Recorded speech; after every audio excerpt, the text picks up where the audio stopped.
नाज़रीन, article 63A पे हुकूमत की नज़रसानी की दरख्वास्त का केस है। सुप्रीम कोर्ट ऑफ पाकिस्तान में 5 रुकनी बेंच है और उस बेंच में जस्टिस मुनीब अख्तर ने अदम एतमाद का इजहार करते हुए आज बेंच में बैठने से इनकार कर दिया है। कादी फाइज ईसा साहब इंतहाई बेबस दिखाई देते हैं। क्या कादी फाइज ईसा साहब ये जो 63A की नज़रसानी दरख्वास्त है, इसको जस्टिस मुनीब अख्तर के बगैर, उनकी शमूलियत के बगैर क्या इसको वो निपटा सकते हैं? अगर वो निपटा देंगे और ये जो आर्टिकल 63 है इसके ऊपर अगर नज़रसानी हो जाती है तो उसके बाद पाकिस्तान की नेशनल असम्बली में सूरत हाल क्या होगी और इस आर्टिकल के ऊपर जो नज़रसानी केस का फैसला आएगा उसकी अहमियत क्या होगी, इस पे हम बात करने जा रहे हैं आज के प्रोग्राम में। सबसे पहले मैं आपको बता दूं कि आर्टिकल 63A है क्या। आर्टिकल 63A से मुराद है कि कोई भी किसी भी सियासी जमात का MNA कारकुन अगर वो अपनी पार्टी पॉलिसी के खिलाफ भी नेशनल असम्बली में वोट दे देता है तो उसका वोट मैटर करेगा, काउंट करेगा। इसको जस्टिस एजाजुल एहसन जब चीफ जस्टिस ऑफ पाकिस्तान थे तो उन्होंने इसके ऊपर एक कानून बनाया था और उसके मुताबिक ये था कि उसका वोट भी शुमार नहीं होगा और उसकी MNA शिप वो भी कैंसिल हो जाएगी। लेकिन हुकूमत अब इसके ऊपर नज़रसानी चाहती है। इससे मुराद सिंपल यही है कि अभी जो आइन के आर्टिकल में अमेंडमेंट हुकूमत करने जा रही थी उस पर मौलाना फजलुर रहमान साहब ने हुकूमत का साथ देने से इनकार कर दिया। अब वो 8 MNAs और उसके बाद उनके जो सेनेटर्स हैं 5, वो भी हुकूमत को नहीं वोट मिलेंगे।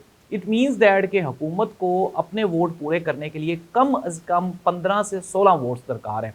अब वो 15 से 16 जो वोट्स हैं वो कहाँ से आएंगे? वो जाहिर सी बात है पाकिस्तान तहरीक इंसाफ के जो MNAs हैं उनको उठाया जाएगा, डराया जाएगा या फिर उनको ख़रीदा जाएगा और ख़रीदने के बाद जिस तरह से इमरान खान की हुकूमत के ख़िलाफ़ अदम एतमाद की तहरीक लाई गई थी और आपको याद होगा कि पाकिस्तान तहरीक इंसाफ के कोई 18 के करीब MNAs थे, उन्होंने पार्टी से इनहराफ कर दिया था राजा रियाज साहब की सरबराही में। इस तरह से सेम सिचुएशन बन जाएगी पाकिस्तान की कौमी असम्बली में एक मरतबा फिर, यानी कि पाकिस्तान की जो कौमी असम्बली है वो एक मरतबा फिर दोबारा फुदू असम्बली बन जाएगी, जिस तरह से किसी दौर में, पुराने दौर में हुआ करती कि पैसे दें, MNAs को ख़रीदें और अपनी मर्ज़ी की अमेंडमेंट करवा लें। लेकिन नाज़रीन, अब हुआ ये था कि ये जो 63A है इसके ऊपर फैसला आ गया था सुप्रीम कोर्ट ऑफ पाकिस्तान की जानिब से और उसके बाद जाहिर सी बात है कि ये जो MNA है वो अपनी पार्टी के खिलाफ वोट नहीं दे सकता। अब हुकूमत को चैलेंज का सामना है, हुकूमत ने अपने बंदे पूरे करने हैं। लेकिन हुकूमत को कौमी असम्बली में तो एक चैलेंज का सामना है ही है, लेकिन उसके साथ साथ हुकूमत को सबसे बड़े चैलेंज का सामना करना पड़ रहा है सुप्रीम कोर्ट ऑफ पाकिस्तान में, जहाँ पर जस्टिस मुनीब अख्तर ने कादी फायज ईसा के बनाए हुए बेंच पर अदम एतमाद का इजहार कर दिया। उन्होंने एक खत लिखा, आज वो कादी फायज ईसा साहब ने वो खत पढ़ के भी सुनाया। उस खत में उसने लिखा जस्टिस मुनीब अख्तर ने कि जी चूँकि ये प्रैक्टिस एंड प्रोसीजर एक्ट के तहत ये बेंच बना है और मेरा प्रैक्टिस एंड प्रोसीजर एक्ट पे अदम एतमाद है तो मैं तो इस बेंच में नहीं बैठूंगा, मेरे इस खत को इस केस का हिस्सा बनाया जाए। कादी फायज ईसा साहब ने कहा कि जी ये खत तो हिस्सा नहीं बन सकता, जस्टिस मुनीब अख्तर साहब को चाहिए था कि वो बेंच में बैठते। मैंने हमेशा एतराज़ करने वाले की इज़्ज़त की है और हम ये चाहते हैं कि कानूनी फ़ैसले वो आइन और कानून के मुताबिक हों। कादी फायज साहब कहते तो ये ठीक है, लेकिन करते ऐसे बिल्कुल भी नहीं है। ज़ाहिर सी बात, हमने देखा कि कादी फायज साहब उम्र के उस हिस्से में आ चुके हैं जहाँ पे वो क्लाइंट के साथ, अपने वकला के साथ, साथी जजेस के साथ वो पर्सनल हो जाते हैं। इवन के जो कोर्ट रिपोर्टर्स हैं उनके साथ भी वो पर्सनल हो जाते हैं और ऐसे बयानात देते हैं जिससे उनकी उम्र का और उनके जहनी हालत का वो बआसानी अंदाज़ा लगाया जा सकता है। लेकिन अभी हम आते हैं प्रोग्राम में वापस। आर्टिकल 63A की तशरीह का केस है, तो उस सिलसिले में कादी फायज साहब ने कहा जी कि जस्टिस मुनीब अख्तर को चाहिए था कि वो बेंच में शामिल होते, खत ना लिखते। अगर जस्टिस मुनीब अख्तर इस केस में नहीं बैठेंगे तो फिर मैं नया बेंच तश्कील दूंगा। लेकिन आज उन्होंने कल तक के लिए, आप कादी फायज साहब की स्पीड चेक करें, आज केस था, आज नहीं लगा, वो कहते हैं कल लगाऊंगा। जाहिर सी बात है, मैं आपको मुख्तसर सा बता दूं कि कादी फायज साहब के रह गए टोटल 28 दिन उनकी मुद्दत मुलाजमत ख़त्म होने। 28 दिनों में कादी फायज साहब ने हुकूमत को 2/3 अक्सरियत भी दिलवानी है, आइनी तरमीम भी करवानी है, फिर आइनी अदालत का क़याम भी है, फिर उस आइनी अदालत के पहले जो चीफ जस्टिस का कलमदान है वो भी कादी फायज साहब ने संभालना है। तो 28 दिन है और काम ज़्यादा है। कादी साहब को तो दिन रात काम करना पड़ेगा ताकि वो ये सारे के सारे जो हुकूमती प्लान है उसके ऊपर वो हुकूमत के मुआविन साबित हो सकें।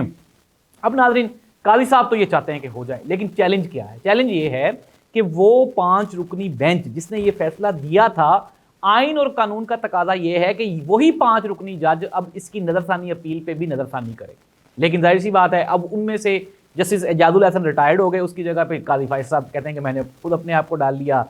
इसके अलावा उन्होंने मंदो खेल और 2 जजेस और डाल लिए, और खानापुरी के लिए जाहिर सी बात है मजबूरी थी, वरना तो जस्टिस मुनीब अख्तर को डालते ही ना, क्योंकि काजी फायज साहब बारहा ये इजहार कर चुके हैं मुख्य जजेस के सामने कि जस्टिस मुनीब अख्तर उनकी पॉलिसी से एतराज़ करते हैं, सीनियर जजेस पे वो ज़ाती हमले करते हैं और वगैरह वगैरह। यानी कि जस्टिस मुनीब अख्तर के बारे में काजी फायज ईसा साहब के ये तहफ़्फ़ुज़ात हैं कि मुनीब अख्तर साहब उनकी बातें फॉलो नहीं करते, उनके ऑर्डर फॉलो नहीं करते। जाहिर सी बात है वो भी जज हैं, वो भी जज हैं।